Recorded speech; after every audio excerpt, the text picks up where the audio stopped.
अर्चनम वंदनम दास्यम सत्यम आत्मनिवेदनम।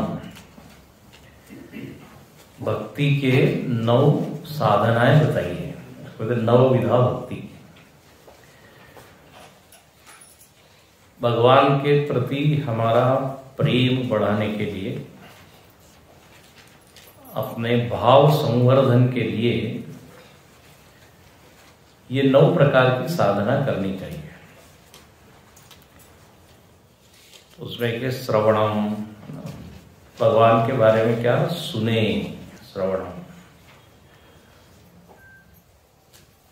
भगवान कौन है, उनका क्या स्वरूप है, उनके क्या गुण है, उनकी क्या लीला है, ये श्रवण से ही हमको ज्ञात होता है। फिर कहा उसका कीर्तन करें। कीर्तन का मतलब है उनके गुणों का गान करना, उनकी कीर्ति का गान करना। फिर ऐसे ही कहा स्मरण करें। फिर एक साधना बताई अर्चनम, क्या करें, अर्चना। फूलों से हम पूजा करें। पाद सेवनम, उनके चरणों का प्रक्षालन करें। तो ये सब भक्ति की साधना बताई है। ये करने से भगवान के साथ हमारा नाता, रिश्ता और भी क्या होता है, गहरा होता है। बिल्कुल यही बात गुरु के साथ भी घटित होती है। सद्गुरु के प्रति यदि भाव को बढ़ाना है तो उनके बारे में हम सुने, है कि नहीं। श्रवण जो है वो ज्ञान का सबसे बड़ा और पावरफुल उपाय है। देख के जो बात हमको नहीं समझ में आती, सुन के आती। भगवान को ऐसे हमने देखा नहीं है, लेकिन सुन के ही आज एक छवि बनी है ना। विवेकानंद जी के बारे में एक अपने भीतर छवि है, इमेज है। तो वो कैसे, सुन के। तो परम पूज्य गुरुदेव स्वामी चिन्मयानंद जी के बारे में भी यदि हम सुने, उनके गुणों का गान करें, तो उनके प्रति हमारा जो भाव है वो क्या होगा, बढ़ जाएगा। और बढ़ना ही चाहिए। आज जैसे हमने अर्चना की, तो अर्चना में हम 108 नाम का स्मरण करके अर्चना करते हैं। ये जो 108 नाम है जिसको हम देखने वाले हैं, इन 108 नामों के द्वारा चिन्मयानंद जी महाराज का पूरा चरित्र हमारे सम्मुख आ जाएगा। उनका स्वभाव, उनके गुण, उनका कार्य, उनकी भाषा, व्यक्तित्व के जितने आयाम हैं वो सब आयाम इन 108 नामों में व्यक्त हो गए। हम लोग देखिए शिवरात्रि पे जैसे शिव सहस्त्र नाम करते हैं, है ना। रामनवमी पे राम सहस्त्र नाम, 1000 नाम होते हैं। विष्णु सहस्त्र नाम। तो नाम बड़ी ताकतवर चीज है। नाम के द्वारा नामी तक हम पहुंचते हैं। नाम के द्वारा नामी की आराधना करते हैं, नामी का स्मरण करते हैं। नामी मतलब जिसका नाम है उसको कहते हैं नामी। राम यदि नाम है तो जो राम जी है वो कौन हो गए, नामी। तो इन 108 नामों के नामी कौन है, तो बोले गुरुदेव। अब चिन्मय मिशन में चिन्मयानंद जी महाराज को जो लोग पहली बार सुन रहे हैं उनको गुरुदेव कहते हैं। फिर गुरुदेव के शिष्य हुए परम पूज्य स्वामी तेजोमयानंद जी महाराज, उनको गुरु जी कहते हैं। आप में से कितने लोगों ने गुरु जी के भाषण सुने हैं, दर्शन भी किए होंगे। आप में से कितने लोगों ने गुरुदेव के दर्शन किए और उनके भाषण भी सुने हैं? तो 5-10% लोग। अब ये जो 108 नाम है, ये नाम गुरुजी ने और मिशन के एक स्वामी जी है, स्वामी शांतानंद जी, उन्होंने ये रचे हैं। एक बार लखनऊ में गुरुदेव का ज्ञान यज्ञ था, आई थिंक 84 वगैरह के आसपास। तो उस समय गुरुजी का पूर्व नाम उस समय था ब्रह्मचारी विवेक चैतन्य थे, और अभी वर्तमान में एक स्वामी शांतानंद जी है जो अमेरिका में है, उनका नाम था राघव चैतन्य। तो वो दोनों लोग उस ज्ञान यज्ञ में थे। इधर गुरुदेव ज्ञान यज्ञ कर रहे थे, प्रवचन चल रहा था। उस 1.5 घंटे में वो लोग पीछे बैठे थे, शायद ओपन इसमें होगा क्योंकि गुरुदेव के तो बहुत बड़े बड़े कार्यक्रम थे। तो उसके बाद गुरुदेव की पूजा होनी थी, पादुका पूजा, पाद पूजा। तो इनको आइडिया आई कि 108 नाम होने चाहिए। तो 1-1.5 घंटे के समय में ये 108 नाम गुरुजी ने और शांतानंद जी ने रचे। और ये नाम इतने सटीक है, इतने सही है कि वो पढ़ते ही गुरुदेव का सारा व्यक्तित्व आपके सामने है। ये नाम तभी लिखे जा सकते हैं जब गुरुदेव के साथ उनका बहुत तादाद में रहा, आइडेंटिफिकेशन, उसके बिना नहीं हो सकता। जो गुरुदेव को अच्छे से जानते हैं, जिनकी गुरुदेव के प्रति भक्ति है, तभी ऐसे नाम सूझ सकते हैं। तो इसके द्वारा गुरुजी की या शांतानंद की भक्ति प्रकट हुई है। और आज पूरे विश्व में चिन्मय मिशन में इन 108 नामों के द्वारा ही पादुका पूजा होती है। कई लोगों ने अपनी रोज के नित्य पाठ में ये 108 नाम भी रखे और बोले इससे हमको बहुत लाभ हुआ। तो इस तरह से ये नाम प्रकट हुए, व्यक्त हुए, लिखे गए, रचे गए। इन 108 नामों में एक तरफ आप देखेंगे आध्यात्मिक अर्थ है सबका, आध्यात्मिक दृष्टि से वो नाम है, और दूसरे व्यक्तित्व के दृष्टि से, व्यवहार की दृष्टि से उन नामों का अर्थ है। तो आइए हम एक एक नाम देखते हैं और गुरुदेव के जीवन में जो घटी हुई घटना है, उन घटनाओं के माध्यम से इन नामों का चिंतन भी करेंगे। तो अब जैसे पहला ही नाम है ओम अजाय नमः, बोलिए ओम अजाय नमः।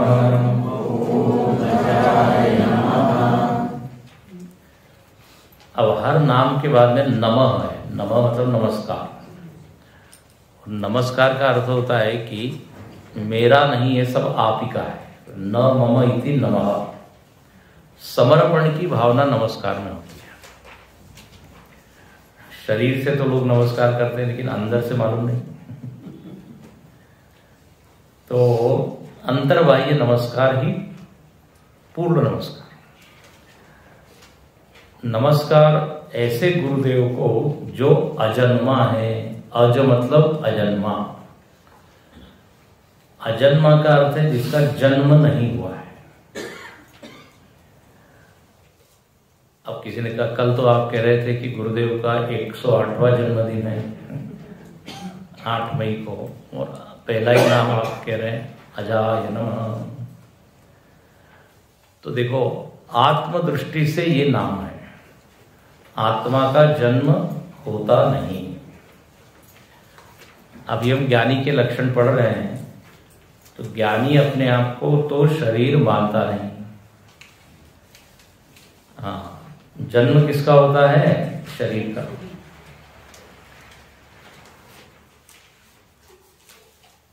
गुरुदेव के जन्मदिन के बारे में भी ऐसा कई बार कहा गया, उनका कौन सा जन्मदिन है ठीक से बता नहीं सकते। उनके पासपोर्ट पे कुछ और ही नाम है और ही कुछ तारीख है। किसी ने कहा 19 अप्रैल उनकी जन्मतिथि है क्योंकि वो पुनर्वसु नक्षत्र है। किसी ने कहा 16 अप्रैल, किसी ने कहा 8 मई। गुरुदेव ने कुछ भी नहीं बोला उसके बारे में। गुरुदेव ने कहा आपको जो अच्छा लगता है वो ले लीजिए इसमें से। He is least bothered about it. उन्होंने कहा किसका जन्मदिन आप मना रहे हैं? बालन का जन्मदिन। उनका पहले का नाम बालन था, बालकृष्ण मेनन। तो बोले बालन तो बहुत पहले मर गया, और स्वामी जो है उसका तो जन्म हुआ ही नहीं है, तो किसका जन्मदिन मना? समझा रहा है ना? और जब संन्यास दीक्षा हो गई तो जो पूर्व का है वो तो सब खत्म हो गया। और जो ज्ञान निष्ठ है, जिसको अभी आज सुबह हम बोल रहे थे, दृढ़ प्रमा जिसकी है कि वो ब्रह्म है, वो अपने आप को कैसे मानेगा कि मैं जन्म लेने वाला हूं? तो बोले आपको जिसमें मदद होती है, जिससे मिशन कार्य हो रहा हो, ले लीजिए कोई भी। You are celebrating birthday of unborn. आप क्या अजन्मा का जन्मदिन मना रहे हो? तो देखिए इतना विश्वास। एक महात्मा से पूछा कि आपकी आयु कितनी है? तो उसने कहा स्वप्न पुरुष की कोई आयु होती है क्या? अब ये उत्तर हमको समझ में ही नहीं आएगा ये क्या बात है। स्वप्न पुरुष की कोई आयु होती है क्या? जैसे स्वप्न में आप किसी पुरुष को देख रहे हो या अपने आप को ही देख रहे हो, तो उसकी कोई आयु होती है क्या? भासमान है केवल, तो वो अपने आप को स्वप्न पुरुष के रूप में मानता है। जिसने खूब वेदांत पचाया है ना, उसको ही ये उत्तर समझ में आएगा। तो गुरुदेव की निष्ठा ये थी कि जन्म इत्यादि ठीक है व्यवहार के लिए, लेकिन वास्तव में वो क्या है? अजन्मा। अच्छा, और उस दृष्टि से देखा जाए तो हम सब भी अजन्मा ही है। हम भी अपने हम को अजन्मा बोल सकते हैं। नहीं स्वामी जी, अभी तो मेरा अगले जन्म में बर्थडे है और बड़ी पार्टी का मैंने आयोजन किया है। अजन्मा की थी वो तो खत्म हो जाए। हम उस भूमि पे, उस चित्त भूमि पे नहीं पहुंच पाते जहां से हम अपने आप को देख पाए। लेकिन महात्मा लोग तो देखिए, इसलिए अजाय नमः ये होगा। स्वदृष्टि से जन्म इत्यादि नहीं है, पर दृष्टि से क्या है? जन्म है। स्वदृष्टि में नहीं है। तो इसका एक नाम अजाय नमः। दूसरा नाम क्या है तो पढ़ते हैं, ओम अव्ययाय नमः। ओम अव्ययाय नमः।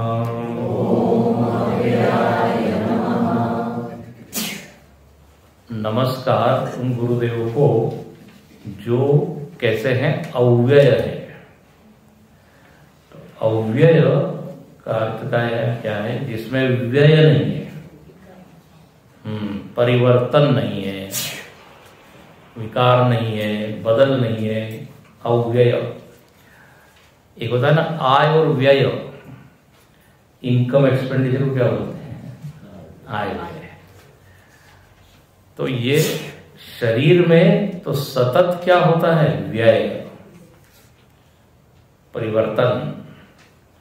तो यहां पर क्या लिखा? बोले गुरुदेव आप कैसे हैं? अव्यय है।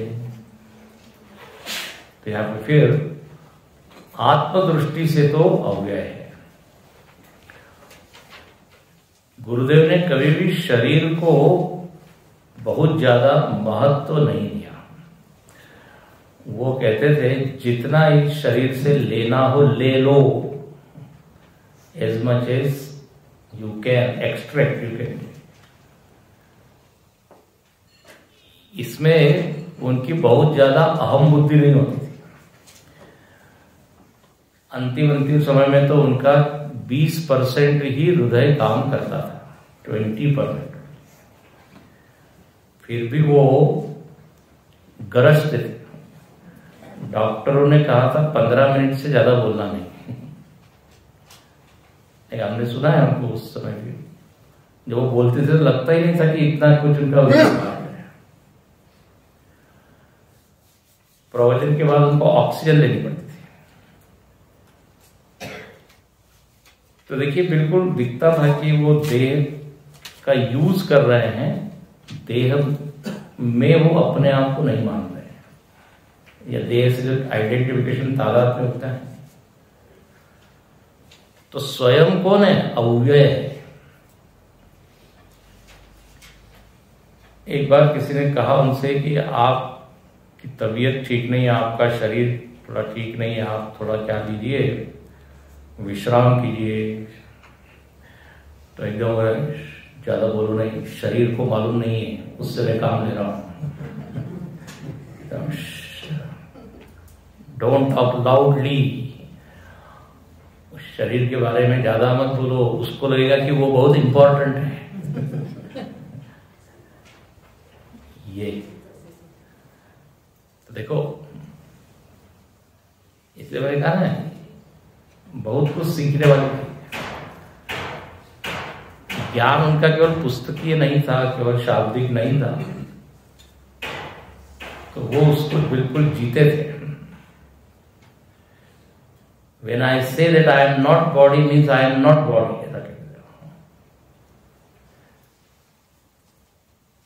तो अव्यय रूप से अपने आप को क्या है जो अनुभव करता है वो है गुरुदेव। सो ओम अव्ययाय नमः। तीसरा देखो, अपने को 108 नाम करने हैं। कितने दिन है अपने पास? 6-7 दिन है। 6-7 दिन में से घंटे कितने हैं? 2 घंटे रोज या 1.5 घंटे। चिंतन तो बहुत हो सकता है, लेकिन थोड़ा तेजी से चलेंगे। ओम अविनाशिने नमः। ओम अविनाशिने नमः।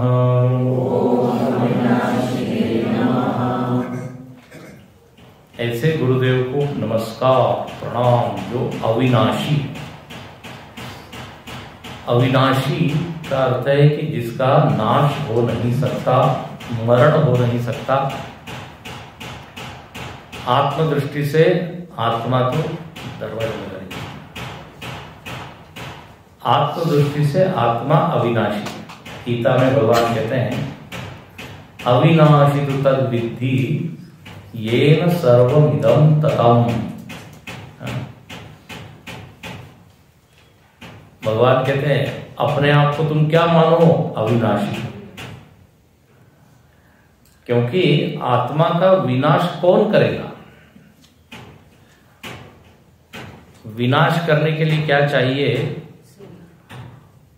उस वस्तु से ज्यादा कोई ताकतवर चाहिए। उसके बाद उस वस्तु में आकार चाहिए। ध्यान रखना, आकार को मार सकते हैं ना आप? इस खाली जगह को मार सकते हैं क्या? स्पेस को? स्पेस में कितनी भी तलवार चलाइए, उसका परिणाम क्या होगा? आकाश का तो बाल भी बाका नहीं होगा, हाथ दुखने लगेंगे हमारे। तो निराकारत्वात् अविनाशी। निराकार होने के कारण क्या है? अविनाशी।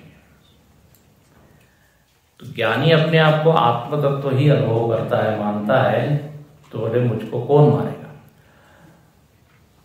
नैनम छिंदन्ति शस्त्राणि नैनम दहति पावः। ये पंच महाभूत आत्मा का नाश नहीं कर सकते, क्योंकि वो पंचमहाभूतों का भी कारण है, जहां से ये आए। जब हनुमान जी ने लंका को जलाया अग्नि से, तो बोले हनुमान जी क्यों नहीं जले? तो कहा कि हनुमान जी वायु रूप है, और वायु जो है वो अग्नि का भी कारण है। हाँ, तो वो अग्नि वायु को नहीं जला सकती। ये जो कहा ना, नैनम छिंदंती शस्त्राणी इत्यादि, उसमें पंचमहाभूतों का ही नाम है। पंच तत्व इस आत्म तत्व को, जो कि चैतन्य है, निराकार है, निर्विकार है, उसको मार नहीं सकते, काट नहीं सकते। न उसको पानी से गीला किया जा सकता है, न वायु से सुखाया जा सकता है। तो यहां पर गुरुदेव का आत्मदृष्टि से तो वो अविनाशी है। अब अविनाशी है तो फिर देखो, जिनकी देह में आसक्ति नहीं है, ये अर्थ है। कहते हैं चेन्नई में एक बार ज्ञान यज्ञ था, तो उनकी तबीयत थोड़ी बिगड़ गई थी। तो शाम का जो क्लास है वो कैंसिल किया गया, और दूसरे दिन सुबह 9 बजे एक डॉक्टर का अपॉइंटमेंट लिया गया। डॉक्टर चेरियन करके थे, बड़े एशिया के प्रसिद्ध डॉक्टर थे। तो उनको 9 बजे बुलाया गया। तो गुरुदेव को कहा कि वो सुबह जो है वो डॉक्टर आने वाले हैं। तो वाई डॉक्टर ही क्या करो? बोले नहीं, वो आपको एग्जामिन करेंगे, चेक करेंगे। छड़ी रखते थे ना वो अपने साथ, मतलब स्टिक। तो उन्होंने ऐसी अपने कमरे के बाद छड़ी से ऐसी लाइन, बोले if doctor crosses this line he will have to give 5,000 rupees as a consultation fees to me. यदि उस डॉक्टर ने ये लाइन क्रॉस की तो 5,000 रुपये फीस मुझको उसको देनी पड़ेगी। कंसल्टेशन, मैं उसको टाइम दे दूं, चलिए। वो कह रहे क्या जरूरत है? देखो, वो इतना तबीयत ये होने पर भी वो जो है ना, बड़े, अभी आगे हम देखेंगे, विनोद आईसीयू में कोई देखने गया, उनको बड़ा सीरियस मूड, तो गुरुदेव बोलने लगे, तुम आईसीयू में हो कि मैं आईसीयू में? देखो, so you can understand उनका लेवल। अविनाशी ने ना, वास्तव में वो अपने आप, हम उनको शरीर के दृष्टि से ही देखते हैं। भक्त लोगों का तो यही भाव रहेगा कि भाई है ना, उनका स्वास्थ्य अच्छा रहे, अधिक, लेकिन उनकी दृष्टि से ही डिडंट केयर। अच्छा, अविनाशी का दूसरा अर्थ क्या है कि उन्होंने जो काम किया है वो कैसा रहेगा? बोले अविनाशी। अविनाशी मतलब मरने वाला है, अमर। उनकी लिखी हुई पुस्तकें हैं, उनके लिए दिए हुए भाषण है, वो सब है। तो उस दृष्टि से देखा जाए तो अविनाशी है। कितने लोगों को प्रेरणा दे रहे हैं, देते रहेंगे, उस दृष्टि से अविनाशी है। तो ऐसा इनका बड़ा सुंदर ये नाम, अविनाशिने नमः। हम लोगों की तो हालत थोड़ी सी खराब हो जाती है तो मूड अपना डाउन हो जाता है, कुछ करने की इच्छा नहीं होती, लेकिन वो ऐसे उसमें भी उतने ही जोवियल इसको देते हैं। तो ये सीखने वाली बात है। ऐसे अविनाशी गुरुदेव को प्रणाम।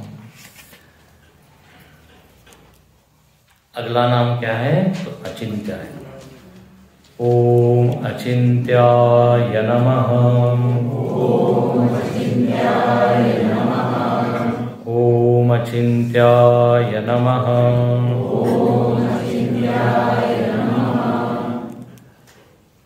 बोले गुरुदेव को नमस्कार। गुरुदेव कैसे हैं? तो बोले अचिंत्य। हाँ, अचिंत मतलब जिनका चिंतन हो नहीं सकता।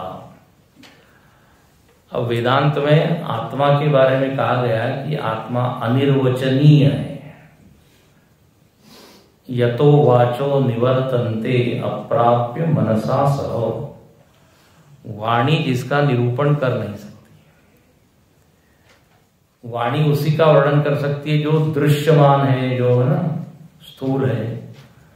अब जो वाणी के भी पीछे है उसका वर्णन वाणी कैसे करेगी? जो मन के भी पीछे है, मन उसका निरूपण वर्णन कैसे करेगा? तो दूसरी क्या कहा है? अचिंत्यम। अचिंत्य है क्योंकि ज्ञानी अपने आप को देह तो मानता नहीं। स्वामी राम तीर्थ थे, वो भी अपने आप को ऐसा आत्मदृष्टि से देखते थे। वो शरीर को ऐसा दूसरा मानते थे। वो कहते थे राम के कारण ये सूर्य चमक रहा है, राम के कारण चंद्रमा में चमक है। हाँ, जिसको ये मालूम नहीं वो समझे क्या हो गया इनको, क्या। तो राम मतलब क्या? आत्मा। आत्म तत्व के कारण चैतन्य सूर्य चमक। तत्तेजो विद्यमामकम बोलते ना गीता में भगवान का, यदादित्य गतम तेज। तो तत्व की दृष्टि से देखा जाए तो अचिंतनीय चिंतन होने। कूटस्थम अचलम लोग उसमें भी आता है ना, अनिर्देश्यम, पूरी तरह से जिनका वर्णन हो नहीं सकता, तो अचिंत्य है। स्वरूप दृष्टि से अचिंत्य है। अच्छा, अब यदि गुरुदेव के जीवन को देखे तो निश्चित ही हम जितना जानते हैं वो बहुत थोड़ा है। कहते टिप ऑफ आइसबर्ग इसको कहते हैं। गुरुदेव ने जब साधना की होगी, यहां रहे होंगे। देखो गुरुदेव ने पैदल यहां से 4 धाम किए हैं। ट्रैक टू उत्तराखंड उनकी एक पुस्तक है। तो एक बिल्कुल साधु और तपस्वी का जीवन उन्होंने दिया है, वो लोगों को मालूम ही नहीं है। वो तो जब नीचे गए मैदान में, दिल्ली वगैरह में, तब लोगों को मालूम है। लेकिन उनके पहले का हम लोग को ज्यादा मालूम नहीं है।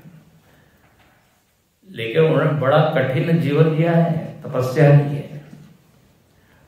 ऐसे ही उनमें तेज या चमक आई नहीं है। तो वो हमको मालूम नहीं है, इसलिए हम चिंतन नहीं कर सकते उसके किस तरह से वो यहाँ रहे होंगे कठिनाई में। अब देखो हम लोग को हरिद्वार से यहाँ आने में थकान हो जाती है, और अब रास्ते इतने अच्छे हैं, बस है। अब आप 70-80 साल पहले का चित्र देखिए, उस समय किस तरह होगा। उस समय यहां पर आए, अब वो जन्म कहाँ हुआ? केरला में, एर्नाकुलम। तो सब चिंतन हो नहीं सकता। अचिंत्य मतलब बियॉन्ड अवर कॉम्प्रिहेंशन। इसको कैसे उन्होंने किया होगा, कैसे रहे होंगे। और अभी तो हम सब ये पक्का सब देख रहे हैं। पहले तो ऐसे झोपड़ियां थी, ये जो स्लेट है ना, स्लेट, उसका छत जैसे आपने, और कुटिया केवल अब एक बची वही पुरानी है, उसको भी थोड़ा ठीक ठाक ही कर दिया है। तो कठिनाई में वो रहे और साधना की। अच्छा, और तपोवन जी महाराज, अभी हम आगे देखेंगे, बड़े कड़क थे, वो स्ट्रिक्ट थे। उनके साथ रहना मतलब बड़ा कठिन। 2-4 महीने टिक जाए तो बहुत बड़ी बात है। तो इस दृष्टि से क्या है? अचिंतनीय है। ओम अचिंत्याय नमः। हम लोग जो चिंतन करते हैं वो उनके उपाधियों का करते हैं। ऊपर से जो दिखता है वो हम चिंतन करते हैं। लेकिन कहते हैं ना, ज्ञानी को तो वही जान सकता है जो ज्ञानी है।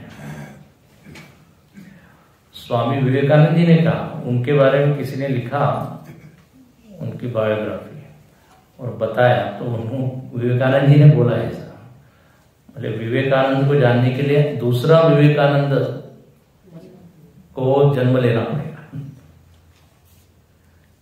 हाँ, तो उनकी तपस्या, उनके भीतर की जो स्थिति वो वही जान सकता है। हिंदी में कहते हैं खग जाने खग ही की भाषा, पक्षी ही पक्षी की भाषा जानता है। विद्वान एवं जानाति विद्वज्जन परिसर। हम लोग कल्पना कर सकते हैं, थोड़ा अंदाज लगा सकते हैं, नहीं तो हमारे बुद्धि के वो परे की सब बातें। इसलिए ओम अचिंत्याय नमः। अगला ओम अप्रमेयाय नमः। ओम अप्रमेयाय नमः। ओम अप्रमेयाय नमः।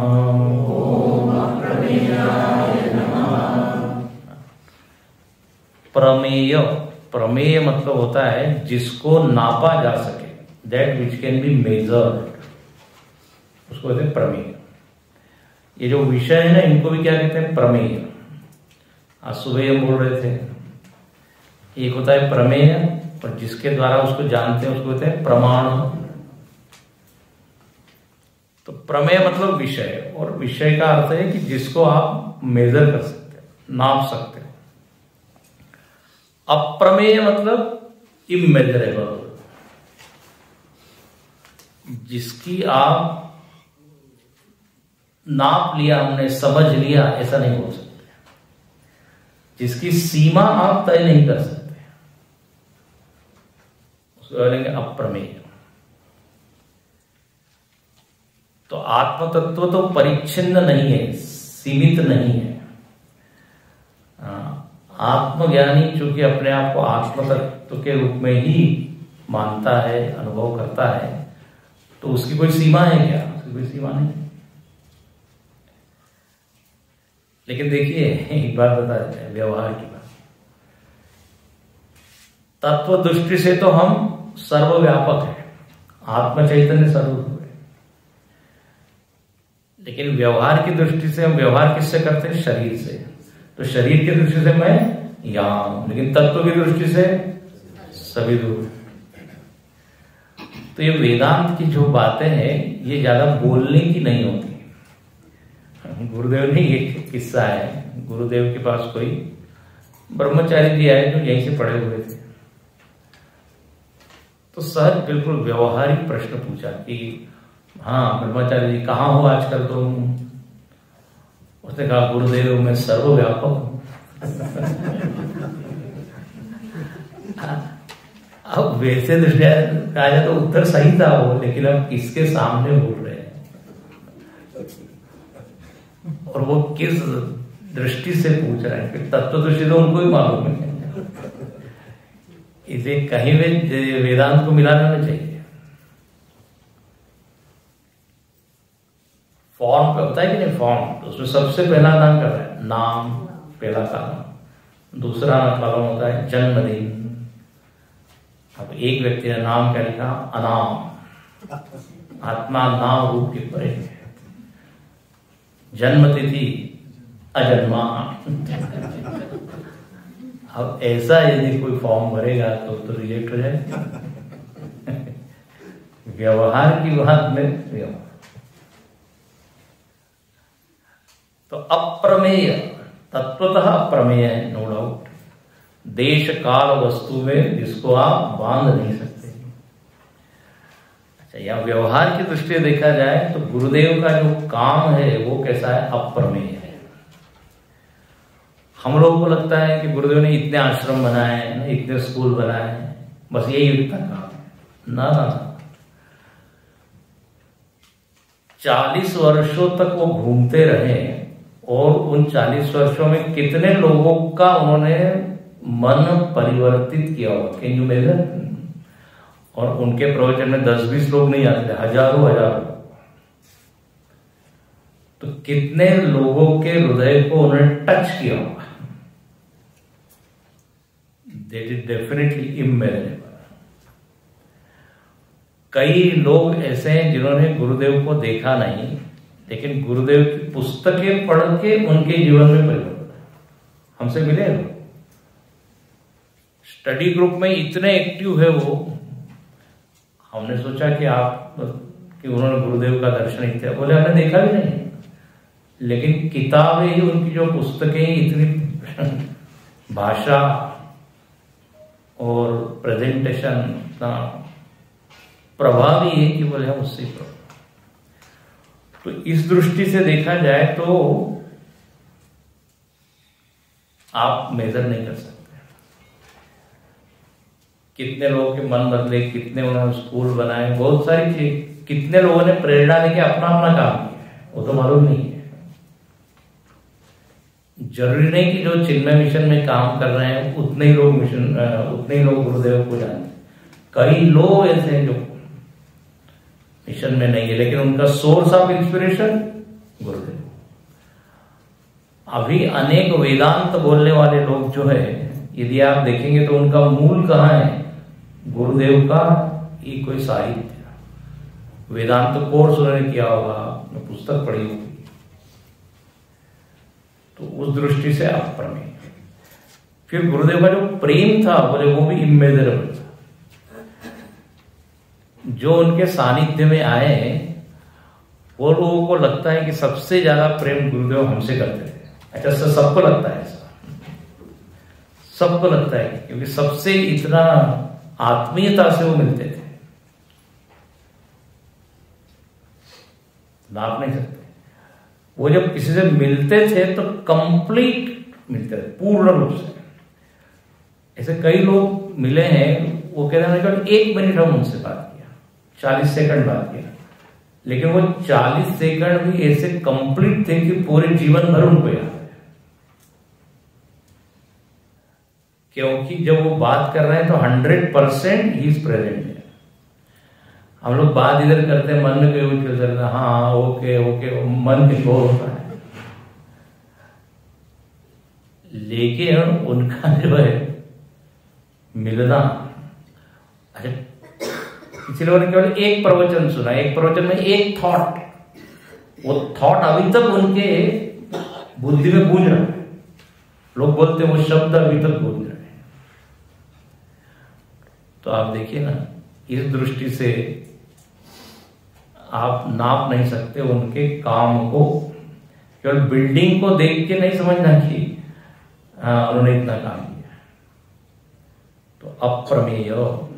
अच्छा, अभी भी लोग लाभ ले ही रहे हैं, अभी भी ले रहे हैं। अब आजकल तो सारे प्रवचन इत्यादि यूट्यूब पे उपलब्ध है। कई लोग बोलते हैं, बोले हमने उनसे सुना और हम फिर वो मिशन से जुड़े हैं। तो इसको क्या बोलेंगे? अप्रमेय। जिनके गुणों को आप नाप नहीं सकते, जिनके कार्य को नाप नहीं सकते, जिनके विचारों को आप नाप नहीं सकते। अप्रमेय केवल तत्व की दृष्टि से एक हुआ, समझ रहे ना? दूसरा व्यावहारिक दृष्टि से क्या अप्रमेय, तो इस तरह से। उसके बाद अगला नाम बड़ा सुंदर नाम है, ओम अद्वितीयाय नमः। ओम अद्वितीयाय नमः।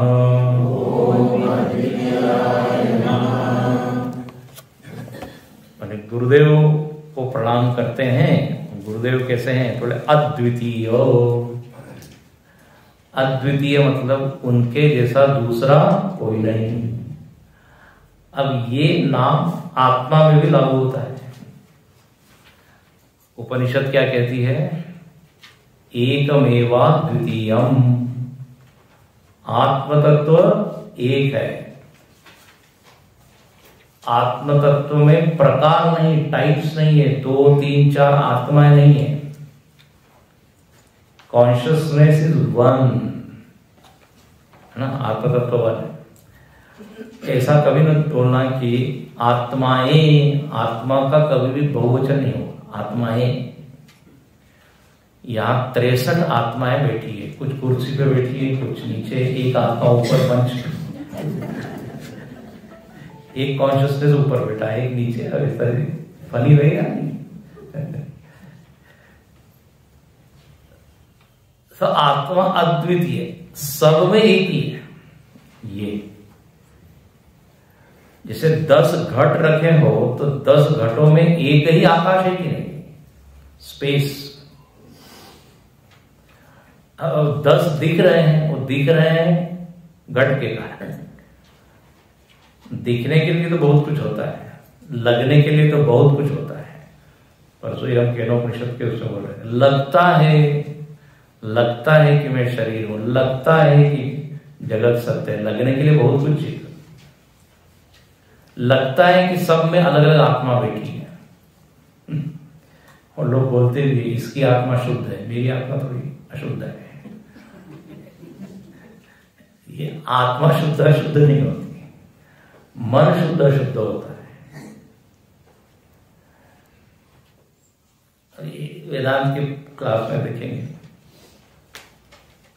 भटकती आत्मा, लटकती आत्मा ऐसी नहीं होती है। लेकिन अब व्यवहार में तो लोग बोलते हैं। तो चेतन तो एक है, वो निराकार है, वो कहां भटकेगा, अटकेगा, सटकेगा। वो जीव आता जाता है।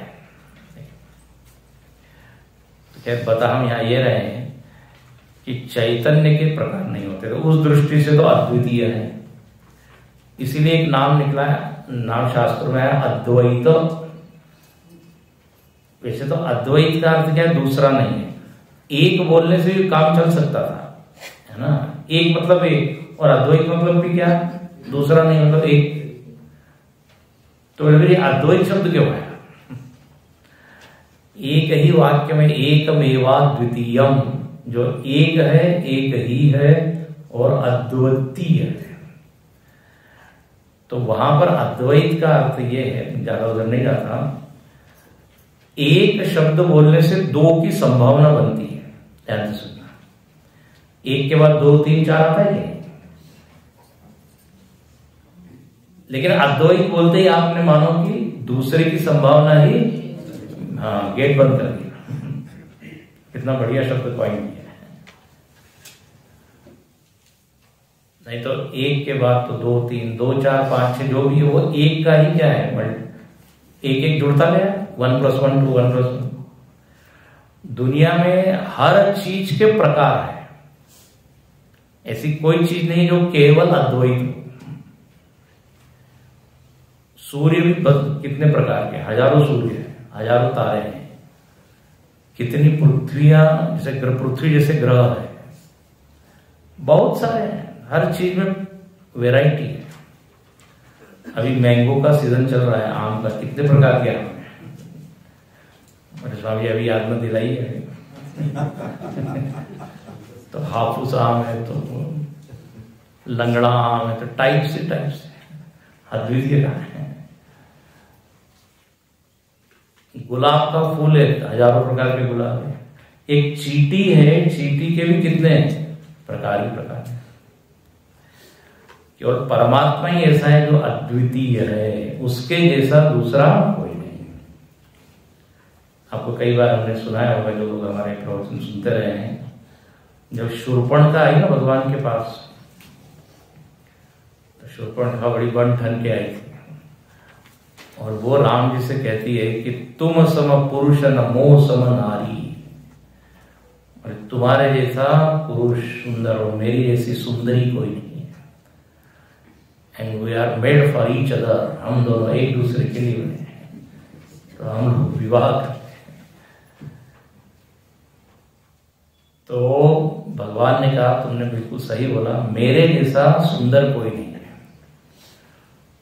और तुम्हारे जैसी भयानक स्त्री कोई नहीं है। अद्वितीय हो तो भयानकता है, तो भगवान के जैसा दूसरा कोई नहीं। इसलिए जब मनु शत्रुपा ने तपस्या की और कहा कि हमको भगवान आपके जैसा पुत्र चाहिए, तो भगवान ने कहा कि मेरे जैसा तो मैं ही हूं, मेरे जैसा कहां से लाऊं? तो फिर उन्होंने कहा फिर आप ही आ जाइए पुत्र के रूप में। तो अद्वितीय, तो तत्वतः तो अद्वितीय है, और अद्वितीयता का व्यवहार में अर्थ क्या हुआ, बोले इनके जैसा काम और किसी ने नहीं किया, इनके जैसा व्यक्तित्व और किसी का नहीं, ना बोलते ना, यूनिक पर्सनैलिटी। और वास्तव में गुरुदेव की का व्यक्तित्व बहुत आकर्षक, बहुत प्रभावी। हजारों लोग बिल्कुल एक, क्या कहते हैं, पिन ड्रॉप साइलेंस, शांति से बैठते थे। तो जरूर उनमें कुछ विशेष रहा होगा तभी ना। और वेदांत जैसा बड़ा कठिन विषय है, उसको हजारों लोग सुन रहे हैं, मतलब अद्वितीय, बोलने की शैली यूनिक, उसको इतना वो ड्रामेटाइज करके, कभी आपको दिखाएंगे यहाँ पे, कई लोगों ने तो उनके भाषण सुने हैं। तो उस दृष्टि से वो कैसे थे, बोले अद्वितीय। अंग्रेजी में बोलने वाले बहुत कम लोग उनमें से हुए थे, और उनकी अंग्रेजी भी बिल्कुल अद्वितीय थी। उन्होंने अनेक नए शब्द गढ़े हैं जो बिल्कुल वेदांत के लिए ना सुटेबल है, परफेक्ट शब्द, इंग्लिश जिनको समझ में आए। अच्छा, जानबूझ के उन्होंने इंग्लिश में प्रवचन किया। लोग कहते इंग्लिश में क्यों बोले हो, तो उनका ये सोच था कि जो सोसाइटी में, समाज में जो ऊंचे लोग हैं, पहले उनको सुधारना जरूरी। सामान्य गरीब व्यक्ति तो काफी धार्मिक होता है, और अंग्रेजी में क्या होता है, गॉड फियरिंग पर्सन, मतलब आस्तिक होता है। लेकिन जो हायर सोसाइटी है वो अलग ही, उनका एक क्लब टाइप का होता है, जीवन पद्धति, जीवन शैली। तो बोले उनको उनकी भाषा में यदि समझाया तो ज्यादा प्रभाव हुआ, और ऐसा ही हुआ। गुरुदेव को सुनने एकदम क्रीम ऑफ द सोसाइटी, जो बिल्कुल ऊंचे स्तर के लोग थे, जिनको वही भाषा समझ में आई, वो लोग उन्होंने सुना और उनके जीवन में परिवर्तन आया।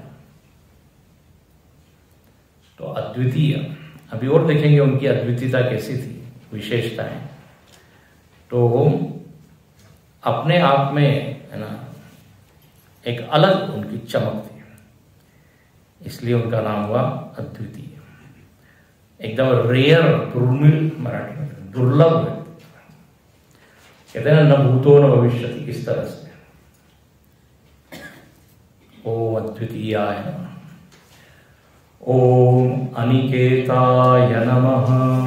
ओम अनिकेताय नमः। ओम अनिकेताय नमः। ओम अनिकेताय नमः। निकेत मतलब होता है घर, अनिकेत मतलब जिनका कोई घर नहीं। अरे आप तो कहते हो चिन्मय मिशन के 250 सेंटर हैं, तो उनके ही घर हैं। गुरुदेव ने तो इतने क्या मठ, मंदिर, आश्रम, सेंटर बनाए, और आप उनको अनिकेत कैसे कह रहे हो।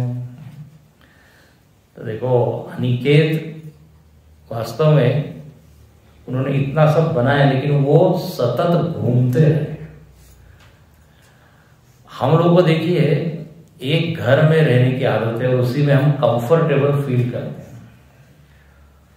थोड़े दिन के लिए ठीक है, लेकिन अब कब वापस जाए, कब अपनी, भले ही वो खटिया टूटी हो, लेकिन टूटी खटिया ही ठीक लगती। अपने घर का एक अलग ही आनंद। गुरुदेव 40 वर्ष तक सतत यहां से वहां से वहां घूम रहे हैं। इसलिए उन्होंने एक जगह लिखा, I run from Yagyashala to यज्ञशाला। 7-7 दिन के यज्ञ होते थे। यज्ञ मतलब ये प्रवचन, ज्ञान। तो 7 दिन हुआ नहीं कि 8वें दिन से, फिर 8 दिन हुआ नहीं। सो I run from Yagyashala to यज्ञशाला। उनका इंटरव्यू लिया है एक भक्त ने, और उस बुक का नाम लिखा है on wings and wheel. Wheel मतलब क्या, वायुयान के व्हील मतलब जो हमेशा, हाँ, तो उनके इंटरव्यू उसी में लिया, विमान में लिया। तो जो हमेशा चल रहे हैं। और ध्यान रखना, हमको लगता है वह कितना बढ़िया है, घूम रहे हैं यहाँ से वहां से वहां, 2-4 दिन में मजा आ जाता है। घूमना भी एक बहुत बड़ा तप है। थोड़ा अनुभव हम लोगों को भी होते रहता है, थोड़ा सा 1% 2%, क्योंकि हर जगह नया बिस्तर, नया रूम, नया टेम्परेचर, नया खाना पीना, नया, हर जगह एडजस्ट होता क्या है, एडजस्ट होते होते जाने का टाइम आता है। गुरुजी ने बड़ा अच्छा लिखा है अंग्रेजी में, I am used to getting used to. अंग्रेजी में बोले, मतलब मैं अभी थोड़ा ठीक हो रहा था कि चलो। तो अनिकेत, अब देखो सिद्धवाड़ी में उन्होंने आश्रम बनाया, इन कितने दिन वहां रहे, शिविरों में आते थे बस। हम लोग वहां पे जब वेदांत कोर्स करते थे तो साल में 3 बार आते थे, 7-7 दिन के लिए। कितने दिन हुए, 21 दिन के बाद, मार्च में, मई में और अक्टूबर में। तो इससे ये समझ में आता है कि आसक्त नहीं है कि अब ये बढ़िया बना है तो अब यही रहेंगे ना। जिस घर में जा रहे हैं, जिस जगह जा रह रहे हैं, वहां कंफर्टेबल फील करते हैं। हम लोग क्या बोलते हैं, आप घर की तरह कंफर्टेबल फील कीजिए, जैसा बोलते हैं ना, फील एट होम बोलते हैं, क्या बोलते हैं। तो गुरुदेव हर जगह ऐसे ही अनुभव करते थे, अरे ये तो मेरा ही घर है। ज्ञानेश्वर महाराज जी ने क्या कहा, विश्वची माझे घरो, उनके लिए परायापन कुछ नहीं।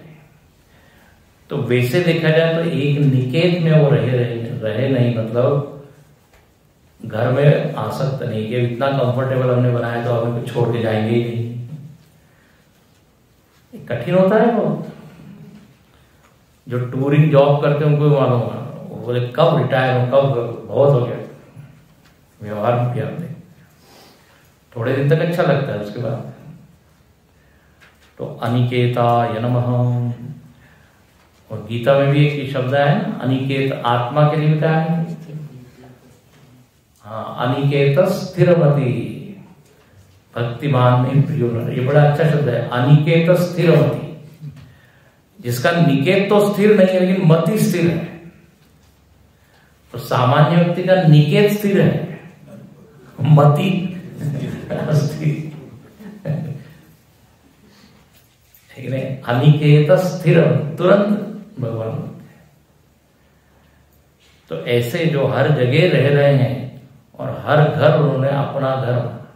अच्छा, जो जिस घर में रहे उन लोगों को बहुत आनंद, गुरुदेव हमारे घर में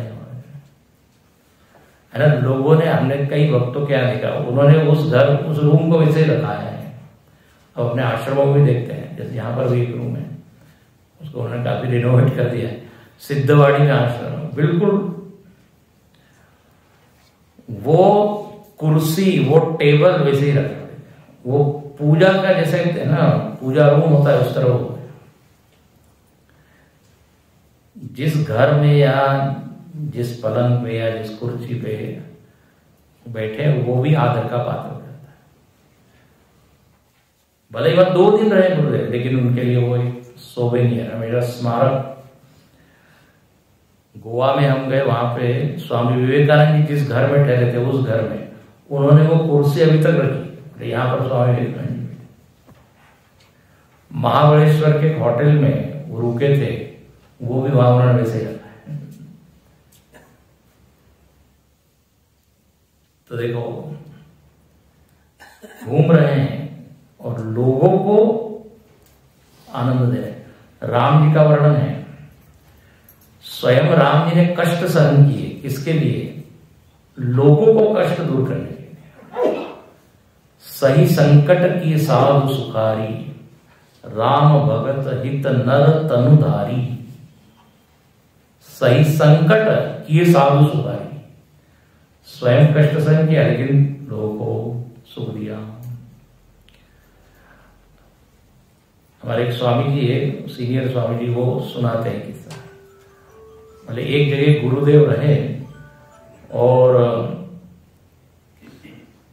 गुरुदेव की हाइट बड़ी है ना, ज्यादा थी, 6 फीट तो रहे। तो उसी घर में हमारे स्वामी जी भी गए और वो उनको पलंग पे वो सोए। वो पलंग की जो लंबाई थी थोड़ी कम थी। तो स्वामी जी ने पूछा, बोले गुरुदेव भी यहीं पे रुके थे क्या इसमें? बोले हाँ यहीं पे सोए हो। बोले बड़ा आश्चर्य लगता है, इतना छोटा पलंग कैसे सोए हो? तो जब गुरुदेव से मिले तो उन्होंने पूछा, आप वहां पे कैसे रहे इतने छोटे से पलंग पे? तो गुरुदेव ने क्या कहा? बोले आई स्लेप डायगोनली। डायगोनल में थोड़ा सा हाइट है।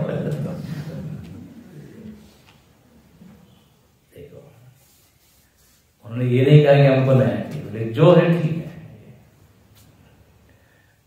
गुरुदेव मजाक करते थे, बोले किसी ने कहा हम आपको बुलाना चाहते हैं, रुकेंगे कहां पर आप? गुरुदेव ने कहा कि मैं होटल में रुकूंगा। बोले कौन सा? 3 स्टार 5 स्टार कौन से होटल में? बोले मल्टी स्टार। मल्टी स्टार मतलब क्या होता है? खुले आकाश के नीचे। मजाक की उन्होंने। जहां भी रहे वो कंफर्टेबल रहे, ऐसा सतत घूमते रहे। तो ओम अनिकेताय नमः हो गया। अब अगला तो बहुत ही सुंदर है, उसको हम देखेंगे अगली का। ओम अनुशासन प्रियाय। सबसे प्रिय चीज उनको कुछ थी तो अनुशासन। अब अभी तक हमने जो नाम पढ़े हैं उसको हम लोग एक साथ बोलेंगे। ओम अजाय नमः, ओम अव्ययाय नमः, ओम अविनाशिने नमः, ओम अचिन्त्याय नमः, ओम अप्रमेयाय नमः, ओम अद्वितीयाय